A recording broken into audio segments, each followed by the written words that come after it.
In the last video, we developed a plan, but now it's time to put pen to paper so you can get the plan documented for leadership review and approval in preparation of communicating it to your community, staff, partners, and stakeholders and right holders.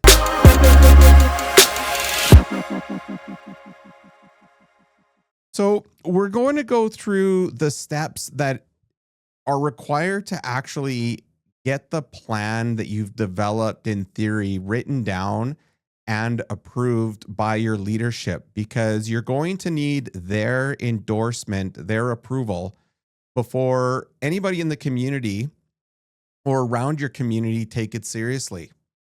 Because after all, a plan is not only a plan, it's a document for policy, for strategy, and for training. So now it's time to take the courses of actions that you teased out and developed from step 4, and you want to start drafting those into sections of the plan. And when we talk about emergency management planning, typically we talk about what are called hazard specific plans. And those are annexes or individual plans that speak to individual hazards. So you might have a plan for a wildfire, a plan for a flood. You might have an emergency social services plan, an evacuation plan, a landslide plan, or a tornado plan. And really, the key thing to remember about an emergency management plan is it's a strategic document that is there to guide operations no matter what the emergency is. So what we're suggesting here is, in this example, you've got your main emergency management plan that outlines roles, responsibilities, strategies, policies, who's doing what. And then that plan will have annexes for hazard specific operations and tactics. You want to make sure that you're writing the plan for those who are going to use it. And when I say use it, I mean in terms of using it for training, exercise design, having managers talk to their teams about the plan. So you want to keep it in plain English at a grade 8, 9, or 10 level. And if you're able to translate it into your community's language, that's even better. Even if you can get some key words and context and definitions translated from English into your language, that's even more beneficial, because then you've got some content that you can share with elders or others who may only speak your language. And you want to minimize the jargon. So try to keep terminology in plain language. Make sure you've got a glossary of acronyms, even a glossary of definitions, so people have a reference.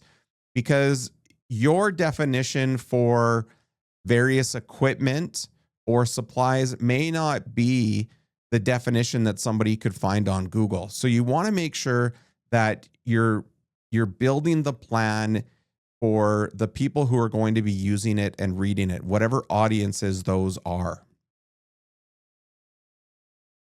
The internal review stage is starting to consolidate the feedback that you are getting from other managers, maybe other committee members, elders, youth, families, because you want to grab their feedback now. So when you go to leadership, you can talk about how you've engaged the community and received feedback and thoughts. And make sure you keep a log of any revisions or changes or feedback that you get in the plan. And you want to make sure that you document that log right in the plan, so people can see that whenever there's an internal review completed, they know when it was done, who led the review, and when it was approved. You may also want to consider writing a briefing on the internal review findings for chief and council, and keep it to no more than 1 or 2 pages maximum.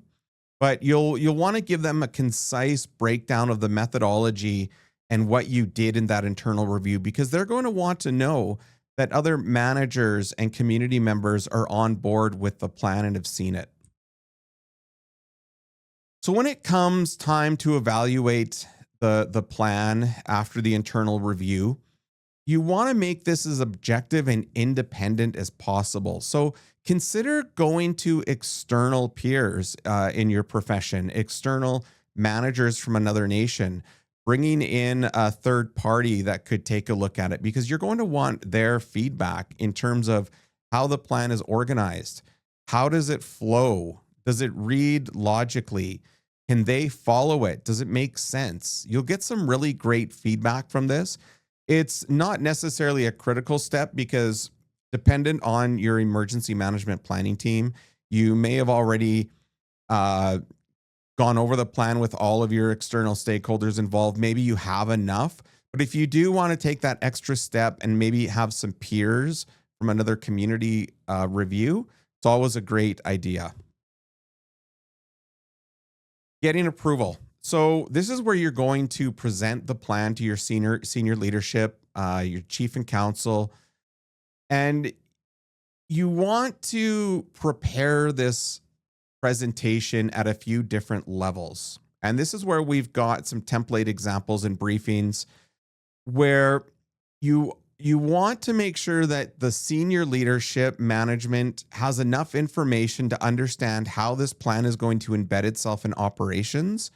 But you also want it high level enough so when you're going to a chief and council level or a senior official level, that you're not burying them in too much detail, and that really you're focused on, their policy or their direction has been met through this process and methodology. Give them a copy of the plan if they want to read it in detail, and talk a little bit about how you went about getting buy-in and writing the plan and really what the main outcomes are. And if they do want to discuss budget or there is a budget assigned, you can talk about that a little bit too, but really keep it as high level as possible, but also bring the detailed information when you're in that briefing in case they ask for it, because you never know with senior leadership. Finally, you're ready to communicate the plan. You're ready to put it out into the community, send it formally with a message from senior leadership, preferably the chief or chief and council, signed by them endorsing the plan. You want to be able to publicly place what you can on your websites.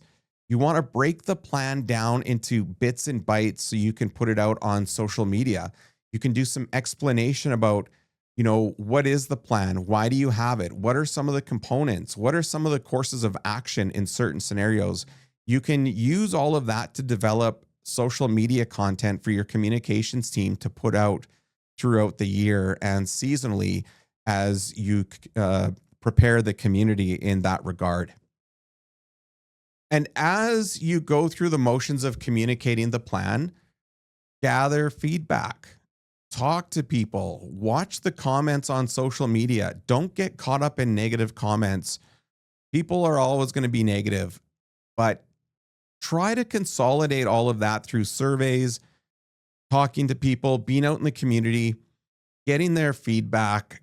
And that's going to give you some information and direction on how you need to update it for the next time and maybe where you can improve it. So all of those things together is going to, bring your plan from where it was developed with all of your partners to actually documenting it into a logical order. So it's now a large reference document for policy, training, exercises, and response. Be sure to keep your revision log in there, acronyms, glossary, all that good stuff. And again, as we go into the next step of the process, the last step, which is really maintaining the plan and getting ready to exercise, you want to make sure this plan is a major piece of communication for your community because there's so much great hard work and content in it. You don't want it to go to waste and just sit on a shelf. So we'll see you in step 6. Thanks for joining us at Hazardscape. You can subscribe to our YouTube and find our ad-free training videos by becoming a supporter on Patreon with a network of other Indigenous peoples looking to make their communities safer. And remember, know your hazardscape and be prepared.